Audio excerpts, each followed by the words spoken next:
12 noon on the East Coast, 9 a.m. on the West. And this is Reprint. This isn't breaking headlines. This is a second look with context added for perspective. This is Reprint, edited after the headlines.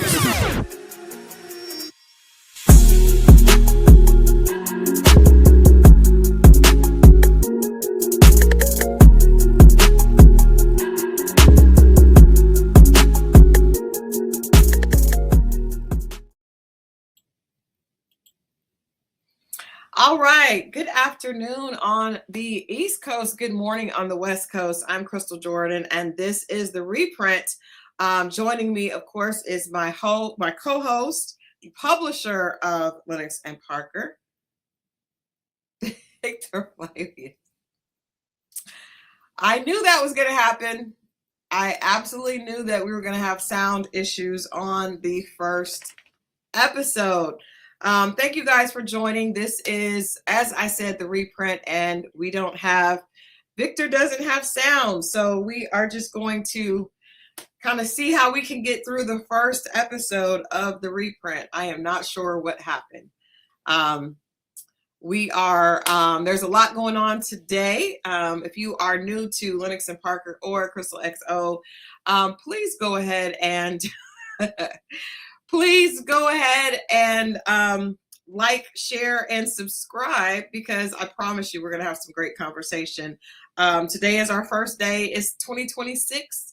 And, it's the second week. Is this the second week or third week of January? And so you guys bear with us.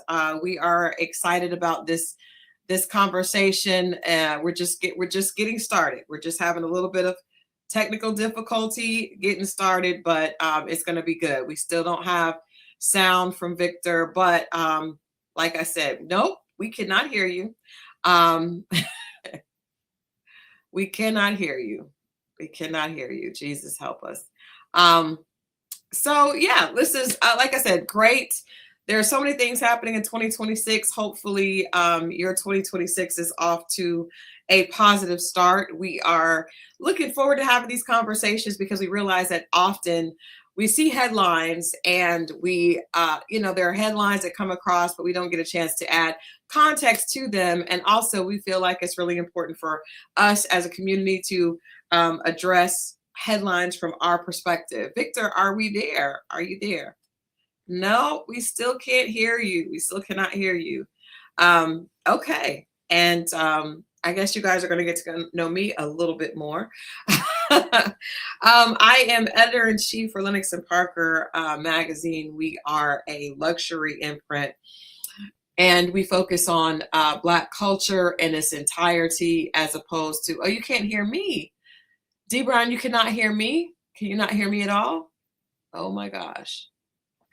If you can hear me, put a 1 in the chat. If you can hear me, put a 1 in the chat. Can you hear me? If you can hear me, put a 1 in the chat. If you can hear me, please put a 1 in the chat. Glad to hear about the Unapology blog and intellectual context of the stories everybody's talking about. Thank you. My sound is cutting in and out. Oh my gosh. Thank you so much, Jala, for that. We're having some sound issues, having some sound technicalities. Yes. Okay. So again, if you can hear both of us, please put a 1 in the chat. Victor, can we hear you? Can you hear us? I can hear you. Everything's good. Good to go. Okay. So you all, please let us know if you are able to hear us both. We were just having some, I guess the sound was going in and out on both. Thank you so much for your patience. We are trying to get off to a good start. Victor, how has 2026 been for you thus far? Great. The weather here in LA is beautiful. Beautiful sunshine. You were here last week, so we had a chance to sit down and meet and hang out a little bit. Yeah. Do some interviews. So it's been good. It's been good so far. Interesting start.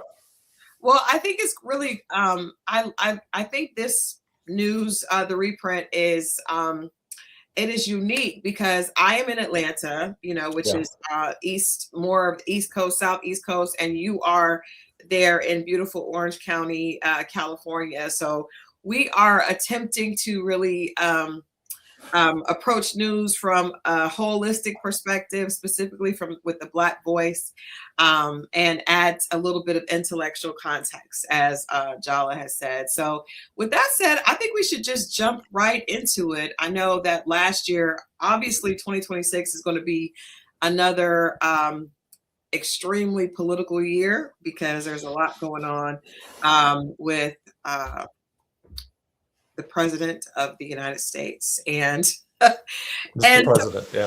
Yes, the president. So I know that there was a huge story that broke last week. It seems like there's so much happening that is it is concerning and is unsettling, specifically for Black and Brown communities. So I know you have the first story for us. Yeah. So this doesn't really affect, this doesn't happen to a brown and Black person, but in Minneapolis, fatal shooting of the 37-year-old Renée Nicole Good by ICE agents. She happened to be on the scene. They asked her to move her vehicle, and what transpired ignited nationwide protests, deepened controversy over federal immigration enforcement. And Good was just a citizen, a mother of three, a Minneapolis resident. She was shot by a federal agent. And the Homeland Security, Kristi Noem, is calling that domestic terrorism. And right now the FBI is leading the case, but they're blocking the local people from, getting involved in the case. And so this is something that's happening across the country. New York is affected next by it. And so, hello? Yeah. I was just we were just showing the pictures from the FBI holding, basically taking the case over. I started by saying that a lot of things that we've seen happening, specifically with ICE, affects Black and Brown people, specifically immigrants. And we've heard a lot of horror stories about how this administration has been handling immigrants, and then for this to happen with someone who is not Black or Brown. I know. This type of outrage. I'm interested to see, this happened last week. And so I'm interested to see, how this woman, being unalived, is going to, how is this going to play out? Because I think that there's a certain way that violence is approached when the victim looks like you or I, or, someone that is not from this country. But seeing that face, I think that there's a different type of outrage, which is unfortunate, but it also is just a reality. And I'm interested to know, how this is going to, how this is going to be, how the administration is going to address this. I have not heard, President Trump even speak to this as of yet. Well, J.D. Vance came up and said that, she was wrong for blocking and for being there. And he pretty much praised the ICE agent for what he did and calling her domestic terrorism. I mean, how can we call someone that's, trying to live their lives and have a family a domestic terrorism? One, we have the KKK and other groups running around here for years, terrorizing us, So it's, I don't think that, It's like the bait and switch with this. I obviously believe she was obviously there and was empathetic and probably was an advocate for some of the people that ICE was looking to arrest or looking to. Well, sadly enough, not to cut you off, but sadly enough, she wasn't even supposed to be there. Oh, wow. She happened to be driving by, and I think her partner wanted to stop and film or whatever. And then that whole thing transpired. Now, the fact that the officer was in front of the car, and then the Homeland Security wants to say that she tried to hit him with the car. Mm-hmm. And there's plenty of footage and videos showing that from different angles that didn't happen. But again, she's a domestic terrorist, and now it gives the administration an opportunity to say, oh, look, there's terrorism happening. We need to have more troops on the ground, and now this is going to widespread to other places. Now, this weekend had a major protest across, the Minneapolis area. Now, don't forget, this is the same place that George Floyd was killed. And that is a lot of people have been talking about the correlation between that. That's interesting. That I did see JD Vance's comments, and I did also see several videos that did look different. And I guess, I understand that there has to be boundaries and we do have to acknowledge authority. However, it just seems strange that the first line of enforcement would be to shoot to kill. Yeah. I mean, that's my issue with that. I do believe that we do have to respect authority because there has to be order. However, it's very, I do think that law enforcement and ICE and, whoever is working on behalf of the government, there should be some form of common sense, to where you don't have, if someone is not actually posing a threat. And I understand that could be, there's nuance there because you don't know if someone is, someone could appear harmless and could endanger someone else's life.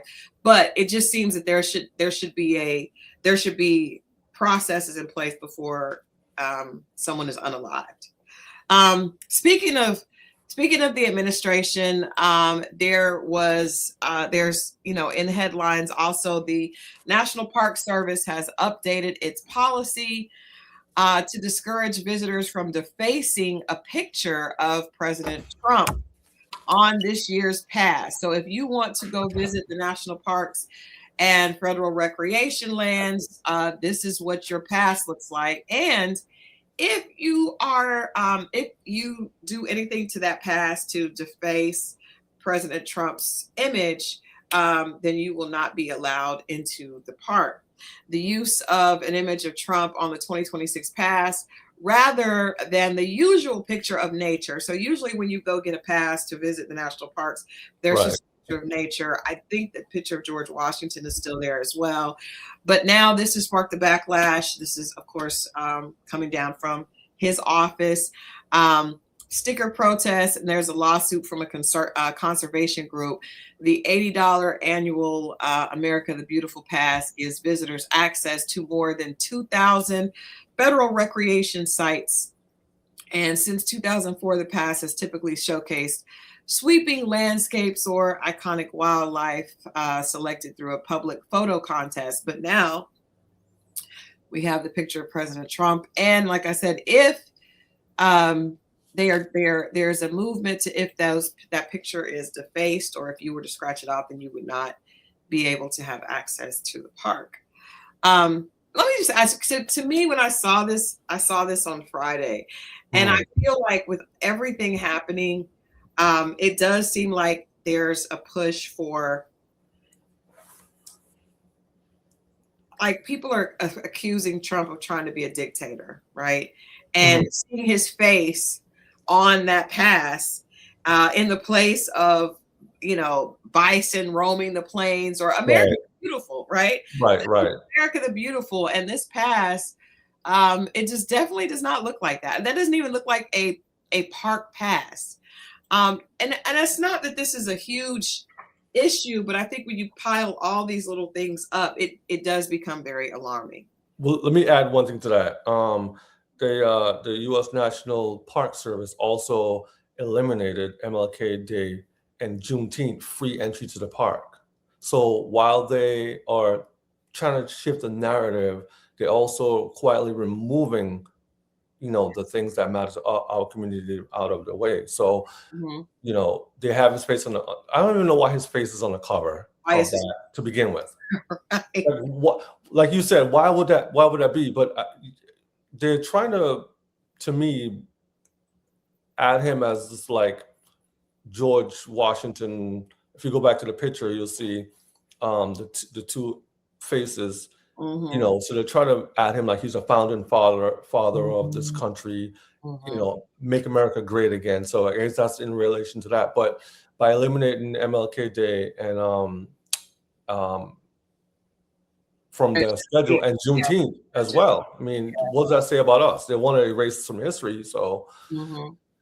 I don't know. I think it's like, you know, aside, like little pieces of information. If you Yeah, don't pay attention, you may not think it's important, and then you look back and it's like, wait a minute, you know. So we're putting his face on the past. You cannot deface him. However, MLK Day is no longer observed. yeah, I mean, there's all these things being done that definitely send a very, to me, it's wrapped in subtlety, but it's also a very blatant message to communities that don't, you know, that yeah. don't like the ones on that path. Especially Juneteenth Day, because Juneteenth Day is more of a historical monument for Black and brown folks in this country, Hmm. because that means something. And then for you know, from the beginning, the administration was against that to begin with. They didn't even want that. When Biden put it in place, yeah, you know, they were like, why is it Juneteenth Day? You know, Hmm. as a holiday. You know, so now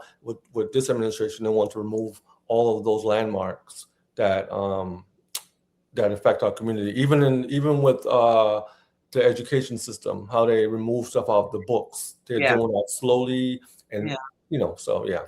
It's very blatant when you look at the collective of what the messaging is, and I think that's why broadcasts like these are so important Yeah. for us to keep conversation going, because little things can slip by, I think, if we're not talking about them. Yeah. Speaking of that, also another issue with the administration, the Epstein files has been in the news. They Is in the news. you know, a couple weeks ago, a barrage of photos were leaked. A lot of those photos did have former President Clinton. And as a result of backlash to that, we are hearing allegedly that Hillary Clinton is preparing to throw Bill under the bus. According to a presidential anonymous presidential historian, the former Democratic nominee has apparently had enough of her husband and is ready to end their marriage for good. The release of the disturbing photos with Bill at Jeffrey Epstein's island and other supposed insider dirt on Bill that came out after, as a result of this Epstein case, is people are saying that this could potentially be the last straw for Hillary Clinton. Another insider is saying she's not going to be a doormat anymore. And Jeffrey, of course, with Jeffrey Epstein being a convicted sex offender and pedophile who died in 2019, the Epstein files are just, I don't know. I don't know how I feel about this. Like, I just, there were so many people that were involved, you know, so many people that were in pictures with him. Yeah. In addition to Bill Clinton, I mean, celebrities, Oprah Winfrey, Michael Jackson, there's so many, I mean, people of note, you know, across cultural barriers and racial lines. Yeah. So I don't know if we will, probably the public will never really understand who was specifically involved in the illegal Yeah. sex trafficking there or not. It is interesting that this is causing an issue with the Clintons, but I would say it's just interesting to hear that statement of Hillary Clinton allegedly saying that she's not going to be a doormat anymore. I don't know if anyone would ever refer to Hillary Clinton as a doormat. No, I don't think so. I don't think so at all. That would ever be the case. But you know, we know that years when Bill Clinton was during his presidency, it was uncovered that he had an affair, that he almost was impeached because of that, and but he was not, but their personal life was made a mockery, but it did not affect her. I don't know. I would say it did not affect her political career, because even though she did not win the presidency, I don't believe that it was because of her husband's infidelity. Do you think that weighed in on? No, I think in the political game is who you know, and also what you know. But it's you know, I think she, from the time Bill was governor of Arkansas. I think building those political ties over the course of time with different people, and she built her own power. So I think by the time she became candidate Hillary Clinton, I think she had her own, moat to stand on, and not needing his situation, and also even his infidelity in the White House. I think it propelled her to that stage, and I'm sure she had a lot of support. But over the years, I guess who you tangle and talk with and hang with, I think that kind of muddies the water a little bit. With this whole Epstein situation, it's a distraction. I mean, why are we talking about Hillary in 2026? I mean, I think it's a distraction from the administration current right now. With all the stuff that's going on, this reminds me of an episode on Stranger Things. I mean, every time we turn around, there's something different. And it's like, we know the premise of the story. These celebrities, these politicians, and these people of power hung out with Jeffrey Epstein, went to the islands different times, and for whatever reason, whether it be political, whether it be for whatever, they all met at the same time, interfaced, intermingled, and whatever. So I think right now what's going on with this case is a distraction to us from what's going on in Venezuela, to what's going on with our financial currency in the state, to what's going on with the United States as a whole, what's going on with the political. It's just a big distraction. I don't even know why we care about that so much. Yeah, I guess I'm kind of split, because I feel like there has been a reckoning, no pun intended, as I'm getting ready to talk about these issues of power and misuse of power and political power, just wealth and power. I do feel like over the last 10 years, we've seen some of these cases, there's a backlash against rich, powerful men. And I say rich, powerful men because it's not just white men. We do see that with Jeffrey Epstein, Harvey Weinstein, and different, men that were in power. And I also think there were a lot of people that have been able to get away with this for years. I think that this kind of correlates to the thing that we saw happen in 2025 with Sean P. Diddy Combs, and even now, bringing us to another headline with music mogul L.A. Reid. But before I get into that, saying this, I think that there is a backlash against men in power misusing that power, and kind of like a push to expose some of the things that have been going on behind the scenes with that, right? So I think even with Jeffrey Epstein being imprisoned and, somehow becoming unalived, we don't know how that happened. Allegedly, he committed suicide, but there are a lot of people that don't believe that. But even him being brought to trial and that coming out, and all these documentaries that we see about what happened during that time, there are even documentaries about the Playboy mission and how you had a lot. There's just been a misuse of power in this American culture that's very patriarchal and has been very oppressive towards women, women's first, and then people that are not in power as well. So I can't just say that is a total distraction, because I do believe that there are some consistencies through the Harvey Weinstein, the Me Too movement, and all these things that have come up to kind of say, wait a minute, this should not be allowed. Men in power should not be allowed to abuse that power, and be it children, be it women, be it other men that are underneath them. That abuse of power is a problem, and we have a long history of that being, the way things are run in our country, and probably most countries. Money and power create opportunities for abuse across the board. And so while I do believe that it's, I would like to see more of these men, have to stand and account for a lot of their deeds. Do I believe that it will happen all across the board? No. Are there some people that will end up being, like the the scapegoat for a lot of this. Absolutely. So with that being said, I don't necessarily think it's a total distraction. I do think there's issue there, you know. I don't think it's a total distraction either. Well, when I say that, I mean for the Trump administration.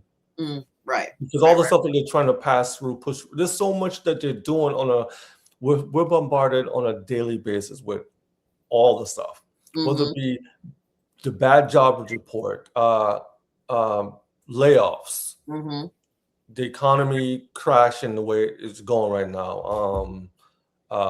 You know, there's so much going on. So the questions I ask is, why didn't just release the files unredacted? The files and they were supposed to release the files. They released them in pieces. There's so much information. And then the other big thing is, if it wasn't such a big thing, why is Maxwell in jail? Why is Ghislaine Maxwell? Ghislaine Maxwell. Why is she in jail?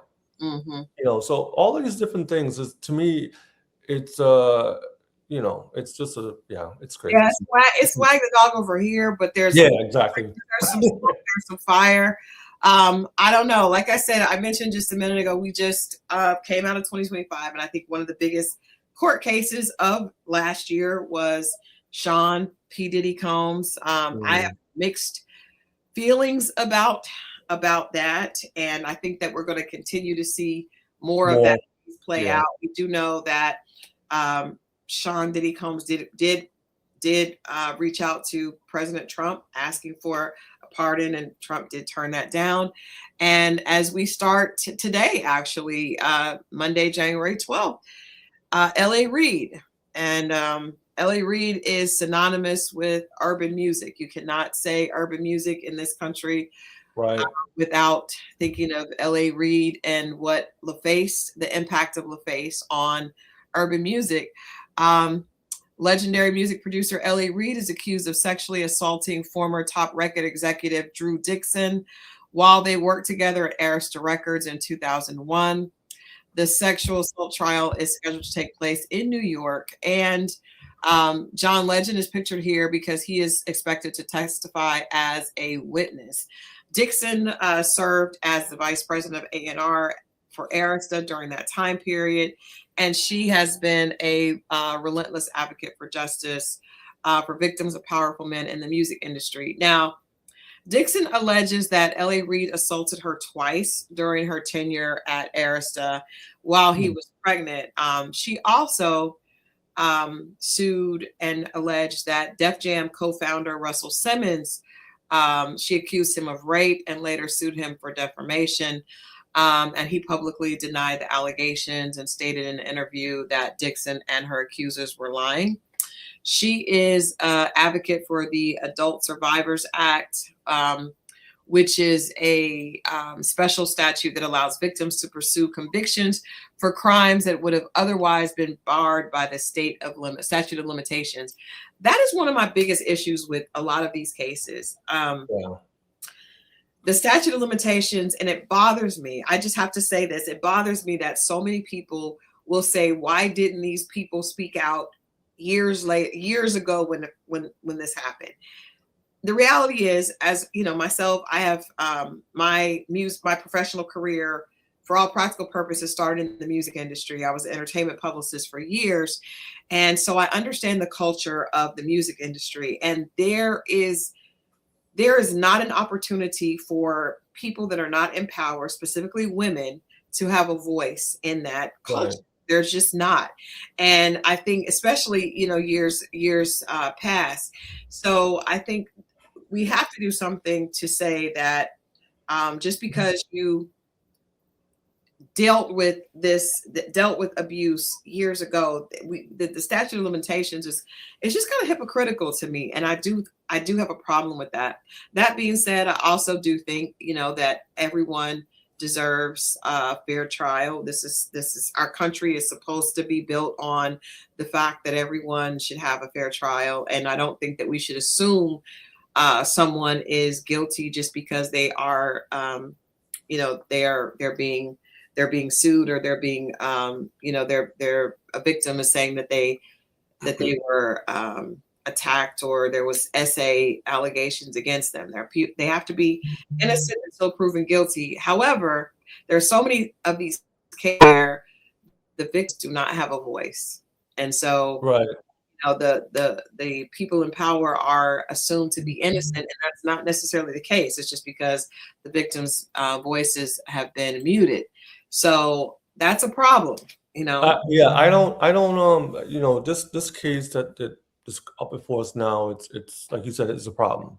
The men in power in the music industry and any industry, but more our industry, music and entertainment, that is a problem. And we've heard stories and inklings in the background of different people that, I'm not going to name names, but, we hear stories all the time. We hear stuff. I mean, past stories, R. Kelly, Diddy, we've all heard stories, whether or not they came to be factual to us. But, I don't think that when different people tell the same story that person, they're lying. Somebody has to be telling the truth. But in this case with L.A. Reid, I don't know what John Legend is involved. I don't know enough about the case, but I guess this is a civil case, right? Is it civil or is it a civil case just because of the statute of limitations? However, John Legend, according to what I've understood, he is involved because she allegedly brought John Legend to the situation to L.A. Reid, and L.A. Reid allegedly blocked her from being a part of his camp, so she wasn't able to continue to be in power for that because of backlash. I guess. Backlash. Yeah. Wow. And according to Miss Dixon, she was kind of blackballed from the industry because she did try to speak up against what happened to her with L.A. Reid. And also from what I've heard from industry insiders is that she not only was responsible for bringing John Legend, but also Kanye West. And we know that Kanye West, John Legend was actually a part of Kanye West's Good Music label initially. So that those two are tied, and allegedly John Legend could be called as a witness, and I've also heard that potentially Kanye West could be called as well. That's very interesting because both of those men are, extremely successful. But I mean, what's the likelihood of this being not true? I mean, it's hard to say that someone would wait all this time just to, vindictively come after you. But at the end of the day, I just feel like, when you hear the stories and they finally come forward with whatever they're coming forward with, I have to be on the side of the victim here. I can't, we've had so many stories about the men in power. I mean, well, and I will say with Drew Dixon, she's not been quiet. This has been her story for years. And I think there's just an opportunity for her to be heard at this point, but she did speak up years ago, and as a result of that, she did, according to her, her career suffered because of that. And that's definitely not something that has not happened and we have not seen happen. So even with her allegations against Russell Simmons, it's interesting because we've heard so many stories, but there are very few people that are willing to stand up because we still live in a culture that is basically motivated by victim blaming and men in power, successful men in power. A lot of people do not want to see those legacies destroyed, and it's unfortunate that a lot of times we will attack the victim as someone that is attempting to destroy a legacy. I think we heard that a lot with the Diddy trial. We heard that people were trying to strip him of his legacy. And I think that's unfortunate that still is the narrative. Even now with the Tyler Perry case too, he has two cases against him. Yeah.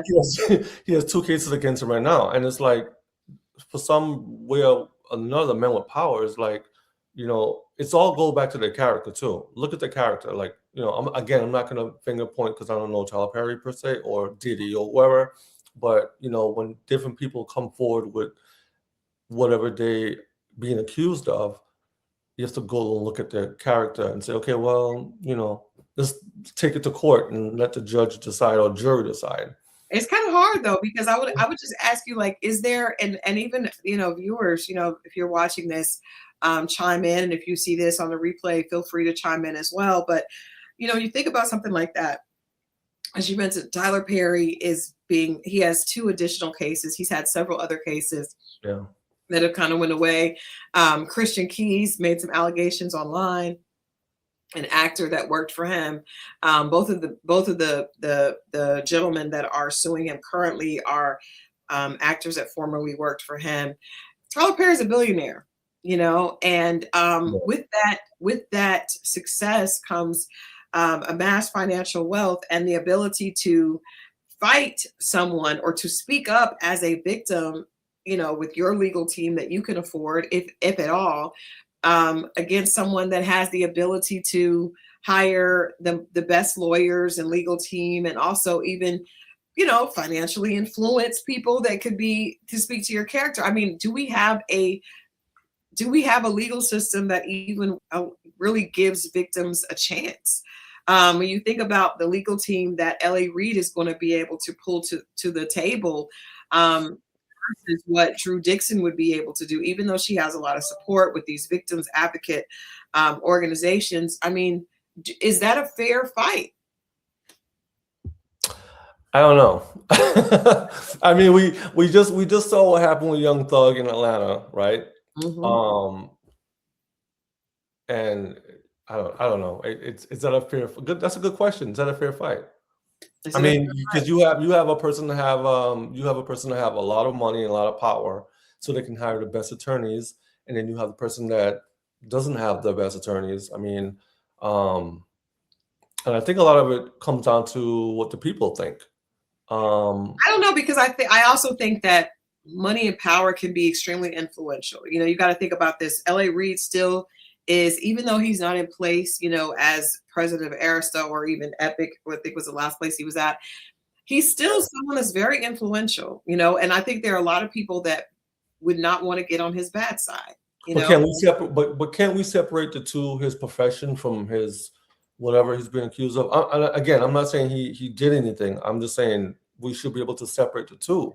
Like, I don't know if that's even possible. I think that when people look at, if you are a artist, and say you, or an executive, because for someone like myself that was a publicist, there are going to be consequences and repercussions for aligning yourself with the wrong side. That's true. Handshakes, yeah. Against someone like that, your career could be in peril, and not from anything that's obvious. It could be very, very, quiet. So people hear that you are speaking out against someone that they do business with, that they, have a positive relationship. And it's very difficult for them to make a decision to support and stand behind someone that could potentially mess up my career. If you have done something, but you're in power, right? Yeah. And I work for you, I don't, if I speak out against you, what does that mean for my livelihood? It's really, we saw that with the Sean Combs case. Nobody came out and spoke for him. I mean, no one. But also DJ Khaled. Nobody's. I mean, yeah, that was weird. It was quiet and still is quiet. It's quiet, but I think for years it had been quiet because, in the industry, those rumors have been going around for decades, but very few people, and there are victims that still refuse to come forward because of what they fear could happen to their career. So I think this is going to be interesting. What happens with L.A. Reid? I think from what I hear, there's still a lot of cases, specifically in entertainment, that are coming, a lot more that are coming that involve men of power. And I think L.A. Reid is just, we're just going down the list here of the latest in what is just a culture, and a very toxic culture. And hopefully these cases are able to not just bring some retribution for victims, but also set a new precedent for an industry that has survived for decades on, abuse of power and misogyny and just, Yeah, despicable. we'll see what happens with that. With this, we'll follow the case and see what happens and Yeah, report on it. let's switch to something positive. Some positivity last night. Last night was the Golden Globes, and Teyana Taylor. the biggest stars of the night was Teyana Taylor. Yeah. Teyana Taylor won for Best Supporting Actress. And I think we were talking about that film. That it was, oh my gosh, that it was with the film with Teyana and Leonardo DiCaprio, correct? Yes, that's the film. I honestly haven't seen the film yet. You have not seen it? No, not yet. I haven't Oh, gotten wow. around to seeing it. Yeah. I mean, there's so much going on. I mean, there's so many things going on. So it's like I feel like there's so much thrown at us, entertainment wise. And you have to like be up on every single thing, which I'm working towards, but I haven't seen it yet. Yeah, it's like I'm trying to just what film did she? Yeah, it was One Battle. Yeah, that's the one. Battle after another. And we heard a lot about that, but she gave a beautiful speech. I would just say Teyana Taylor always looks amazing. She is a fashionista. She's a trendsetter. Well, let me say this. I don't know if she could be a trendsetter because no one has a body like hers. So I don't think any of us are in danger of setting a trend with this dress. That's genetics. It's definitely genetics and probably a little help from some other places, but she looks amazing. She's got an amazing story. I remember seeing Teyana for the first time on MTV's My Sweet 16. Mm-hmm. And I had the opportunity to meet her not long after that. And she was a teenager. You could tell she's very, very talented. She was doing music. She was actually signed to Pharrell. One of the songwriters that I was representing at that time had written a record for her called Google Me. And man, if that song did not come, I mean, totally full circle, right? She is that girl. And so I didn't see this movie. I'm definitely going to make sure that I see it. So we talk the next time. Well, maybe not the next time, but later I will have seen it. But I did get a chance to see her performance in the Hulu series that she did with Kim Kardashian. And I mean, she shows up, she shows up. I didn't see that one. I've seen Straw. Yeah, What did you think of her performance in Straw? I thought it was, to be honest, be honest here on the reprint. To be honest, the film, it wasn't the greatest script, but I think what she did the best with what she was given to work with. I think, I don't think her performance. She was a cop in the film. She was a detective, and she wasn't the lead character, but she did really good on the film. Given the budget, the film, and the direction and whatever, I thought she did pretty good. She held her own. I don't think she did a bad job. I mean, she did. I'm being honest. That film wasn't my favorite. It wasn't. But I'm saying based upon what she was given, so you gotta look what you're working with. I would say I was not. I think the biggest impression of her in that film, she went viral for the way she was walking in the scenes, which was hilarious. She was walking as this, this police officer that was really trying to get the job done, and the wig was off. I don't know if that's something that is a part of Tyler Perry films. People I think it's become like a social media joke, but she did go. She made a viral impression with people were mimicking her walk. It was interesting. Again, in All's Fair, I did watch the entire series of All's Fair. She is a supporting character in that cast. It actually has an amazing cast. I will say this, it's got an amazing cast. And I will say that that series on Hulu, created by, I believe, Kim Kardashian and Kris Kardashian, best dressed cast ever. And Teyana fits that. It's really more about the culture and connecting with the culture than I think it is about great writing, even with Right. you know, even with Straw. I think it was connecting But with the culture. Sherry Shepherd is, doing her thing right now, yeah, having the best, year or the best couple of years ever. So I do think that's a bigger part of it. But I was happy to see Teyana Taylor. I loved the fact that her speech was very inclusive yeah. of, her community. She always shows up and represents unapologetically, and you have to appreciate that. She Yeah. seemed to be very, very down to earth and true artist, I would say. I think what I like about her a lot is, from what I've heard about her, is that whatever she's involved in, she puts her head down and she gets 100%, 1,000% involved. And so if she's a choreographer, she's Mm-hmm. doing that. If she's an artist, she's doing that. If she's an actress, she's doing that. And she puts her heart and soul into that. And I could appreciate the art of that, because too many times you hear artists want to be a prima donna and they want to, they want to do this and do that and do this, and then the outcome is horrible.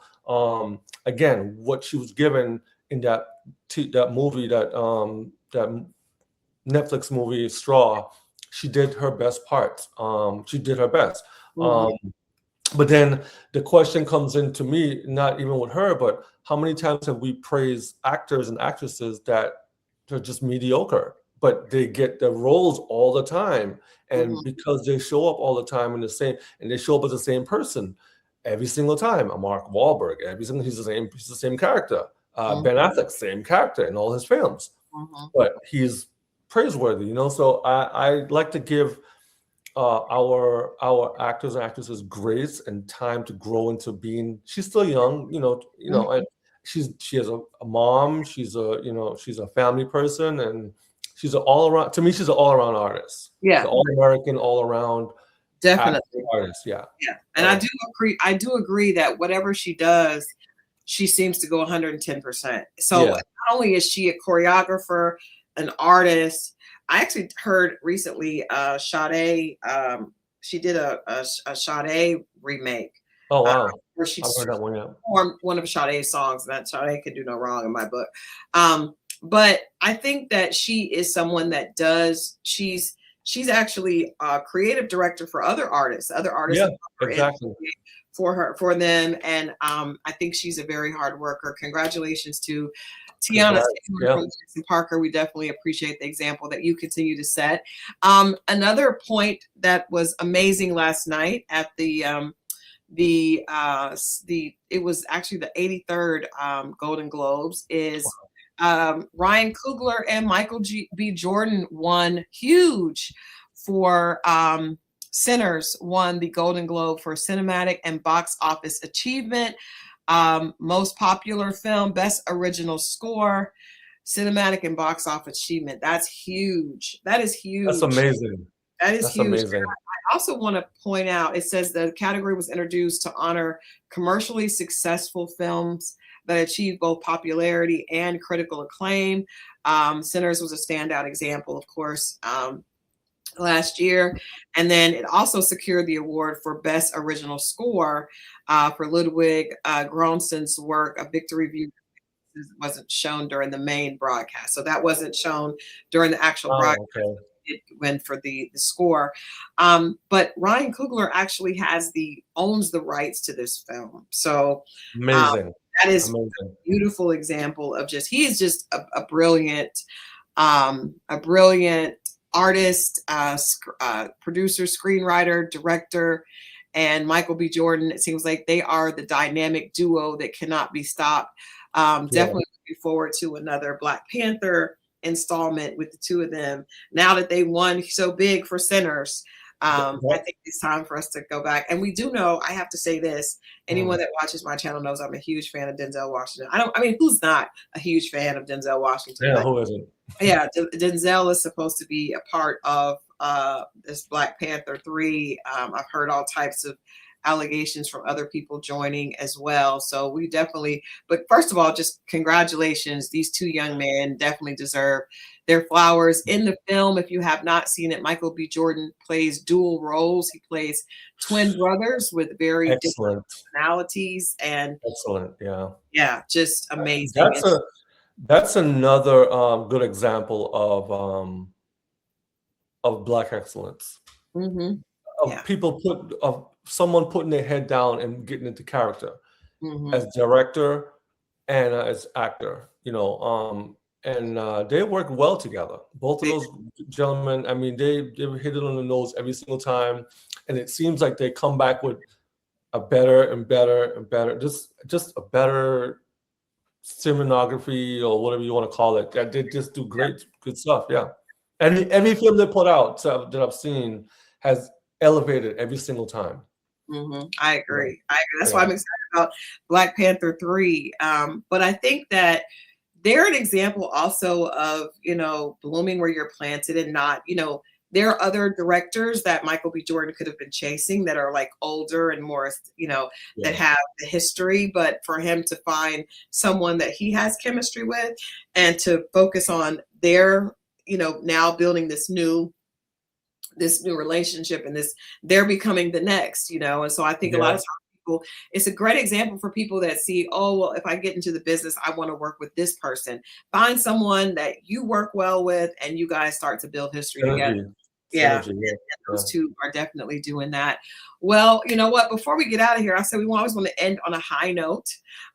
There is for inspiration. We want to make sure we bring you guys inspiration aside from talking about Black excellence and dealing with different political things that are happening in our community. We also want to continue to inspire.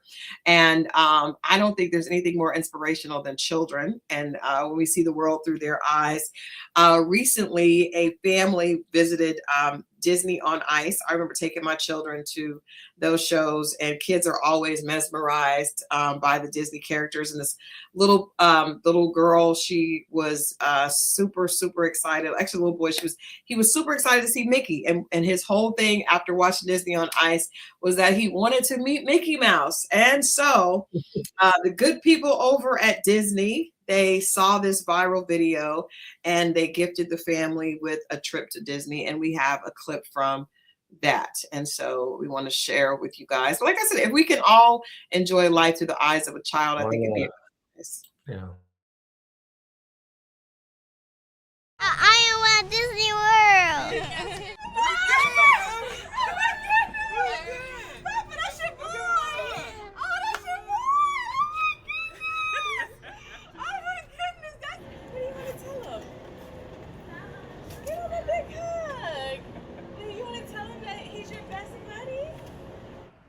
Give him another hug?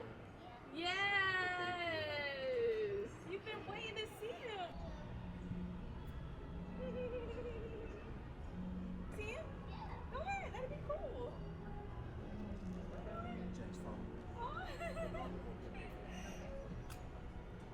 I'm right here, you can do it. I'm right here.